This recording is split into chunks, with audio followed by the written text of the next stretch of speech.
Yes, tricky subject,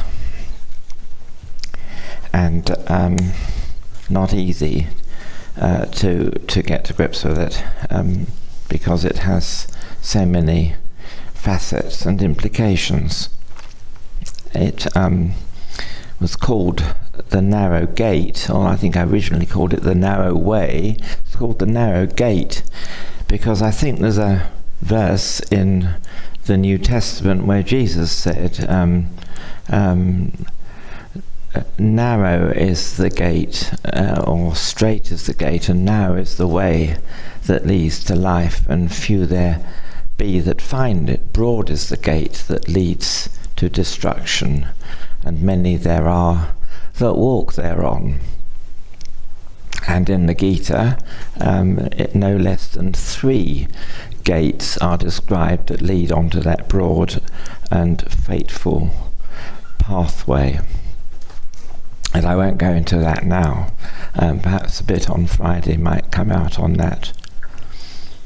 This business of gates and paths is all very, very, very helpful in setting our minds into the right groove to discuss all this matter.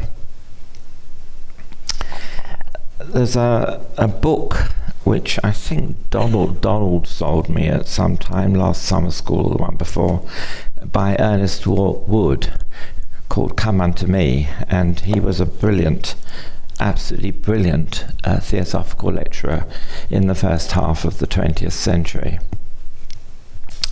And he has a chapter in this book in which he talks about the pathless land, and Krishnamurti coined the phrase the pathless land. Krishnamurti actually went a stage further and said truth is a pathless land. I don't know whether you've ever experienced it, but I certainly have, when you've been perhaps leading a group of people on a walk and you've lost your bearings and you find yourself in a huge field where there is no real clue as to how to line up the map. A tricky position to be in.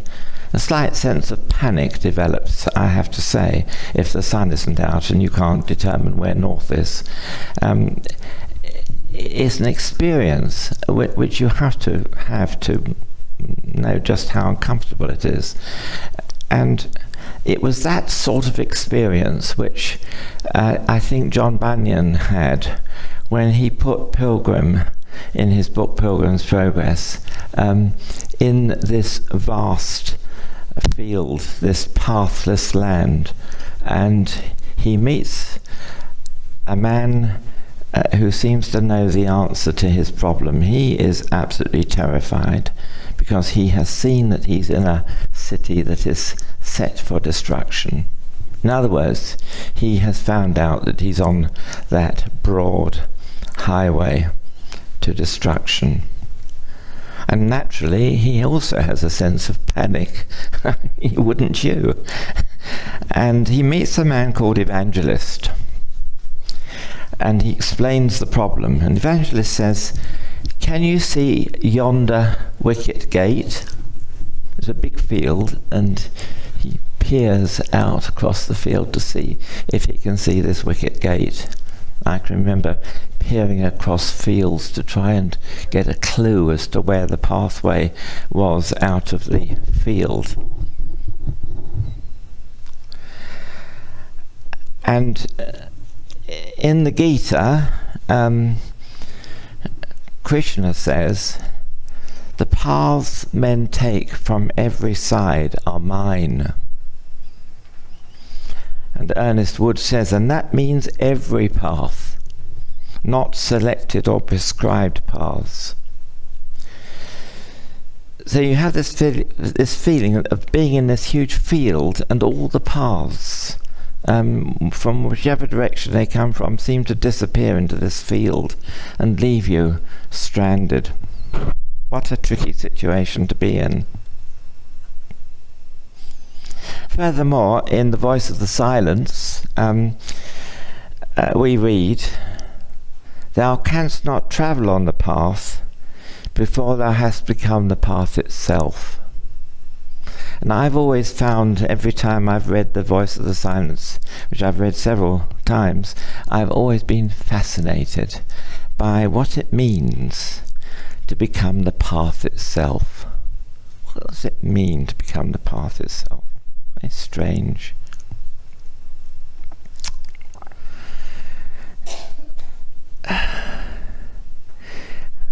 I lean back on Ernest Wood because I think his analysis of the situation is absolutely superb.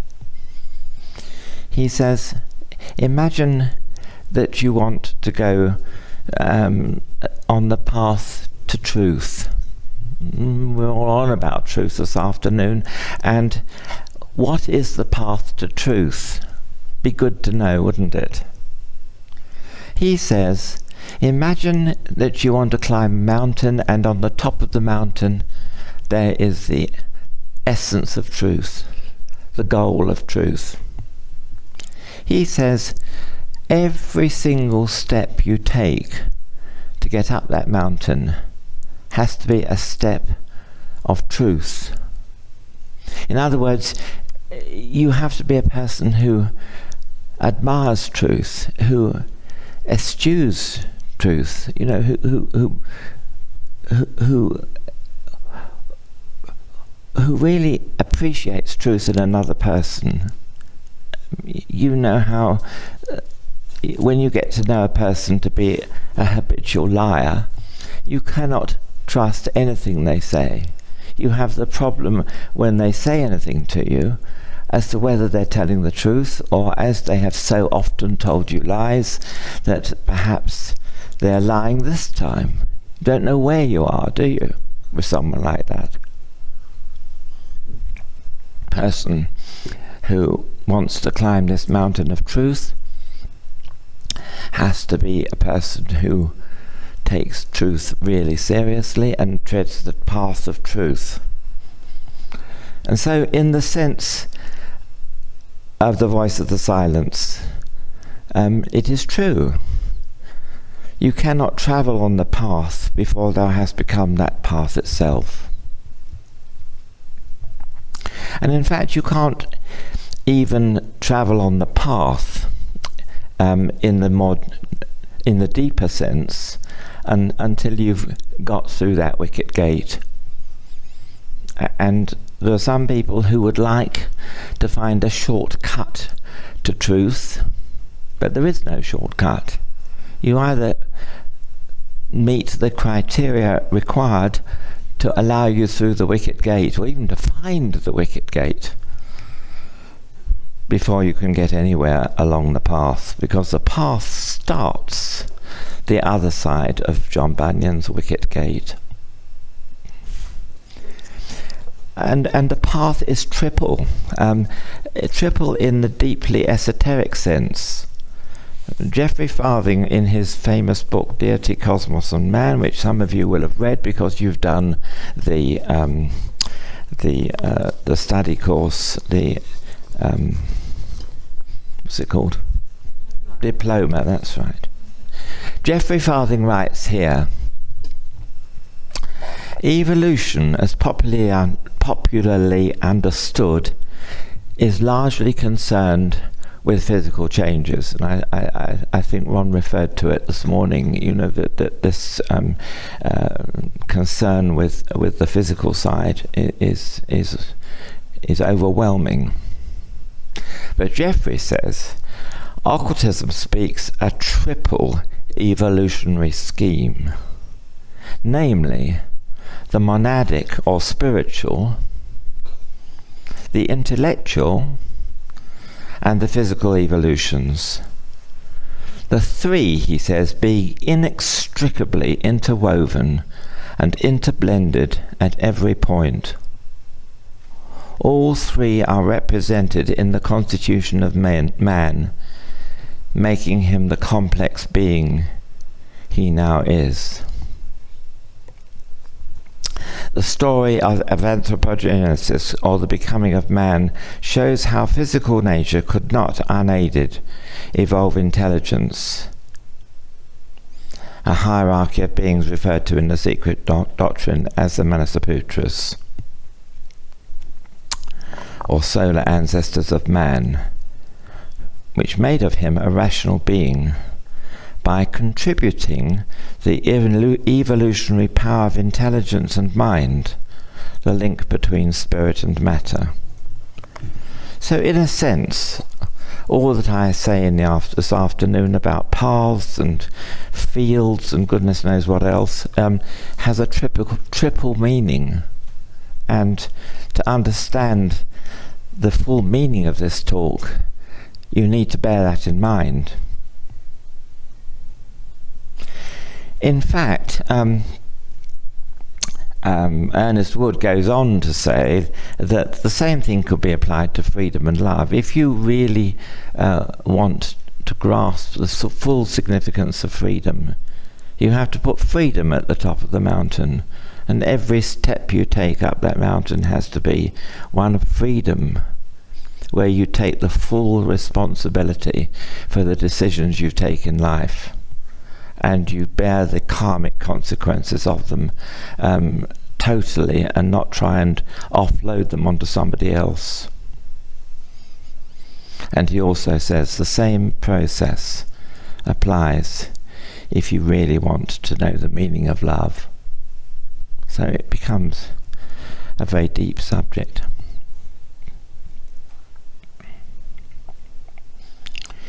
He goes on to say, does Ernest Wood, in his chapter on the pathless land, Krishnamurti's pathless land, he goes on to say that the treading of these paths results in there being no difference between the goal and the way to the goal, because both of these may be called the pathless land. And I think you'll see how that resonates so perfectly with Krishna's definition. The paths men take from every side are mine, and that means every path, not selected or prescribed paths. And that is so theosophical, isn't it? No, there isn't just one path. There's a multitude of paths. In fact, when you stand in a big field where there are no paths, you could almost argue from one point of view that there's an infinite number of paths. In fact, there may be as many paths as there are people in the world. Perhaps everyone has got a unique path to the truth. Perhaps that's part of the reason why it's all so difficult to get hold of. I remember some years ago that I remember some years ago we had a European school in Dublin where we had an American professor by the name of Amit Goswami, and he said again and again and again, until he drummed it into my brain with such intensity that I've never forgotten it, where he said consciousness is the ground of being. And Ron showed us again in his lecture this morning how this subject of consciousness keeps coming up, how you can't hold it down. As you heard at the start of the lecture, I spent 34 years in scientific research. It's a bit like finding yourself in this huge field, not knowing which way to go. When you had a research project dumped on your desk and no clue about how you were going to deal with it, and knew that it was your business to find the clue, which could be worth tens of thousands or millions of pounds if you could find the answer. A very humbling and demanding sort of position to be in. And I couldn't help feeling a bit like that in looking at this talk for this afternoon. I must refer a bit to science at the start, because the scientific method has produced such fantastic results in the last couple of 100 years that it would be foolish to despise it or to dispense with it without looking at it very carefully. In fact, modern science has revealed unquestionably huge amounts of knowledge in the fields of chemistry, physics and biology, and various laws of nature have been uncovered. Not completely, perhaps. Sometimes we've discovered that the laws are far more complex than we thought they were. But the laws themselves have this common feature of immutability. A lovely word not used very often these days, but a lot better than the clumsy English word of changelessness. Clumsy word. These laws are reliable, and they share this with the great universal law of karma, which plays such an important part in Theosophy. Fundamentally, it is the law of cause and effect by which the whole cosmos operates throughout all its parts.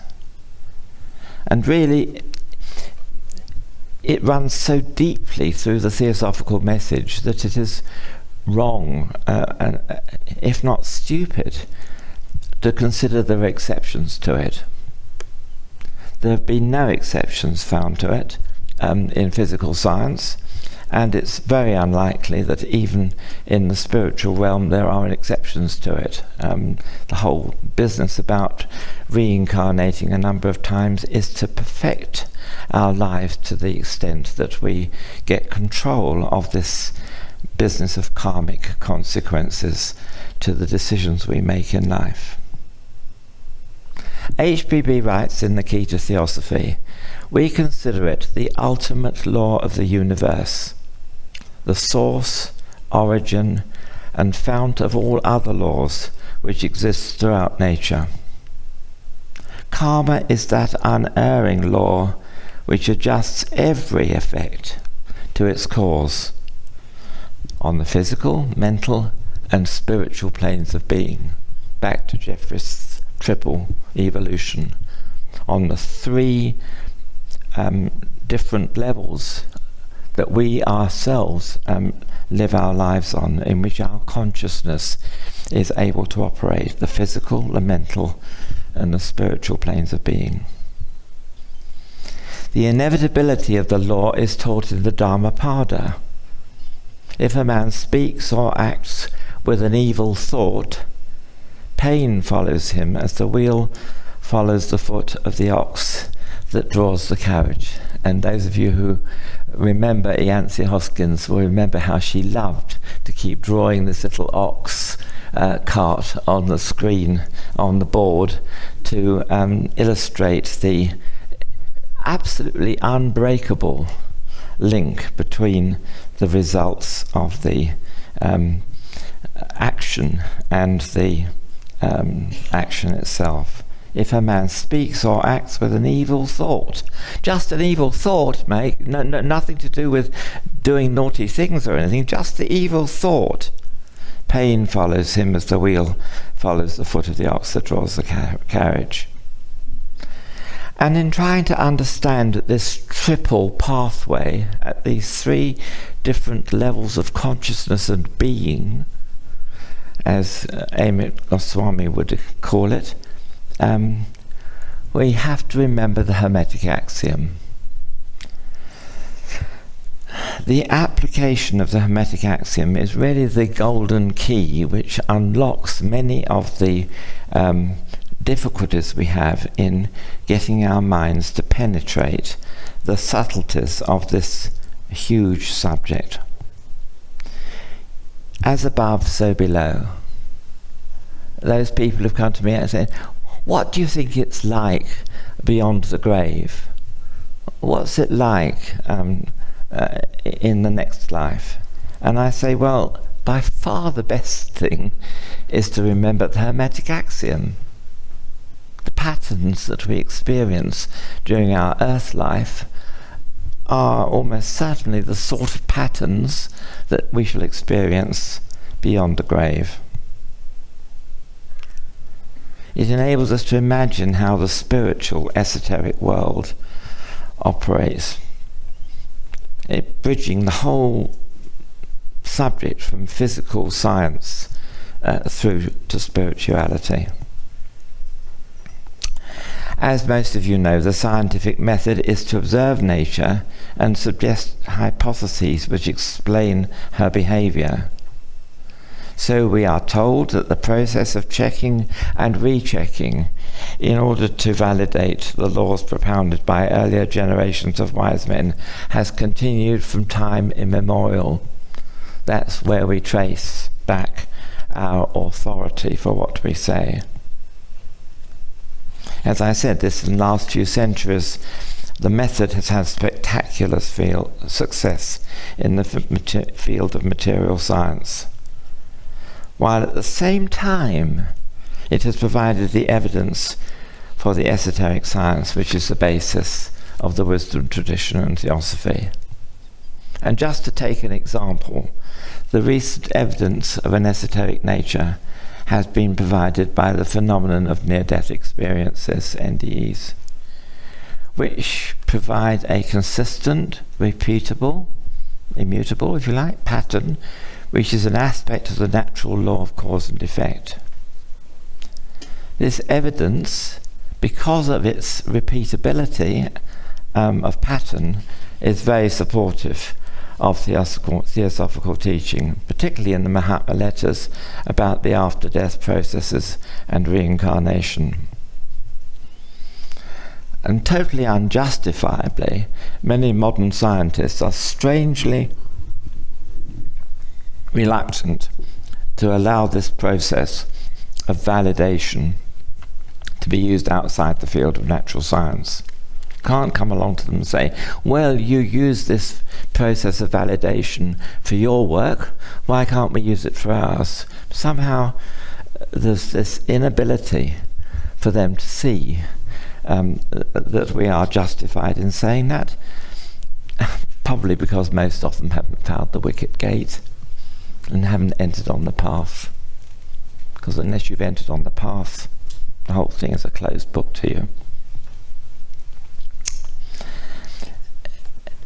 Repeatability, consistency, and immutability are just as important in establishing the truth, wherever that truth finds itself in the triple layers that I've referred to from Jeffrey's book. You know, at the end of life, a person needs to be able to face death with confidence that his or her consciousness will survive. Knowing that truth, I guess, is very important when you're dying. Very important. Can you imagine that it is? And so is the esoteric teaching on the nature of time and space in the spiritual realm, which also provides a foundation for truth for the survival of our higher consciousness.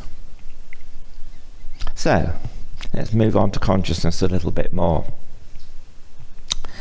As well as our ordinary, everyday waking consciousness, which we take hold of when we wake up in the morning, there is a spiritual consciousness possible, which can be accessed when we raise our awareness into our higher principles. And I think it's already been mentioned in the summer school that it's sometimes described as the opening of the third eye. It is here that the experience we have with materialistic science can help us. As we learn science, we are able to see more deeply into nature. But note this, the student has to make a long and sustained effort over many years to reach this state of high expertise. How many years did I take to become a professional scientist and an engineer? Many, many, many years. And there was no shortcut. And until I'd gone through that process, I wasn't able to even consider doing the job that I did. And a lot of people don't realize that the achievement of spiritual perception is equally demanding of time and effort. There isn't any shortcut. And sometimes a number of lifetimes of effort are required to achieve enlightenment. It is a long, hard process. And unless a person is prepared to go through that process, of course they don't get to see what is needed to be seen. The old adage, practice makes perfect, is as relevant here as in all other branches of human endeavour. It is part of this universal spiritual quest, which is summed up in the third object of the Theosophical Society, to investigate the unexplained laws of nature and the powers latent in man. This is not only a corporate aim of any group of people or society like ours, but it also constitutes a personal, individual purpose of life for everyone on the path to spiritual maturity. And if that goal of spiritual maturity is your goal, then you tread this path of unfoldment. And HBB writes in the writings that are put by Annie Besant in SD3, page 446, the cycles of matter will be succeeded by the cycles of spirituality and a fully developed mind. A fully developed mind. That takes some getting. On the law of parallel history and races, the majority of the future mankind will be composed of glorious adepts. Humanity is the child of cyclic destiny, and not one of its units can escape its unconscious mission, or get rid of the burden of its cooperative work with nature. Thus will mankind, race after race, perform its appointed cyclic pilgrimage, and we have to involve ourselves in that pilgrimage. The whole purpose of life, in essence, is to achieve spiritual maturity. What other purpose can you suggest that life really has at this level of understanding than spiritual maturity? The scientific method which has been so successful on the physical plane may well be the best method for advancing in spirituality. Maybe not. Many techniques have been employed by the mystics down through history, and there are many paths that can be followed, of which the scientific path is only one. And the scientific path may suit some people and not others. Others may find a different path. This method, however, does seem particularly appropriate for the 21st century and the modern age of scientific progress, because so many people these days are scientifically literate. But in Mahatma letter number 2, we read, the mysteries never were, never can be put within the reach of the general public. Not at least until that longed-for day when our religious philosophy becomes universal. At no time have more than a scarcely appreciable minority of men possessed nature's secret. Well, that's what the writers K.H. thought over 100 years ago, and I guess he wouldn't change his mind much now. In the Key to Theosophy, one of my favourite books, Madame Blavatsky refers to the double consciousness of the human mind. Now, this is such a crucial quotation that I'm going to read it twice because it is so important. She writes, there is a spiritual consciousness, the monastic mind illumined by the light of Buddhi. that which subjectively perceives abstractions. Subjectively perceives abstractions. And the sentient consciousness, the lower monastic light, inseparable from our physical brain and senses. This latter consciousness is held in subjection by the brain and physical senses, and being in its turn equally dependent on them, must of course fade out and finally die with the disappearance of the brain and the physical senses. It is only the former kind of consciousness, whose root lies in eternity, which survives and lives forever, and may therefore be regarded as immortal. Everything else belongs to passing illusion. Let me just read it again, because it is such a huge key to understanding. There is a spiritual consciousness, the monastic mind illumined by the light of Buddhi, that which subjectively perceives abstractions. And the sentient consciousness, the lower monastic light, inseparable from our physical brain and senses. This latter consciousness is held in subjection by the brain and physical senses, and being in its turn equally dependent on them, must of course fade out and finally die with the disappearance of the brain and the physical senses. It is only the former kind of consciousness, whose root lies in eternity, which survives and lives forever, and may therefore be regarded as immortal. Everything else belongs to passing illusion. Everything else belongs to passing illusion. If you're as fascinated by this quote from Blavatsky as I am, perhaps you'd like to read it again for yourself on page 179 of the Key to Theosophy. This higher monastic mind is only activated when we cross the Antakarana bridge, which provides the only way to enlightenment and spirituality. And this Antakarana, as it's called, is defined more fully in the instructions as that path or bridge of communication which serves as a link between the personal being whose physical brain is under the sway of the lower animal mind and the reincarnating individuality, the spiritual ego, manas, manu, the divine man. To cross this bridge is one of the most difficult and yet one of the most profound events in the path of the pilgrim.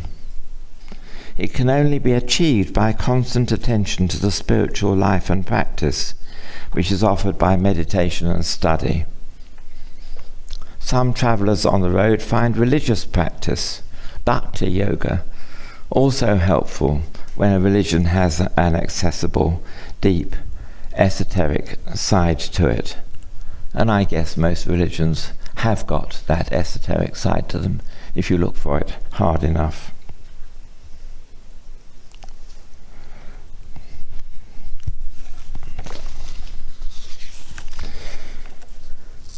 In Collected Writings, chapter 13,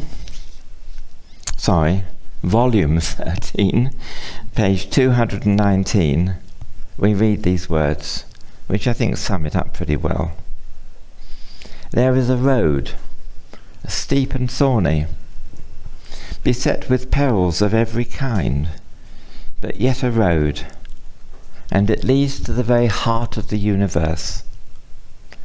I can tell you how to find those who will show you the secret gateway that opens inward only, the wicket gate again, and closes fast behind the neophyte for evermore.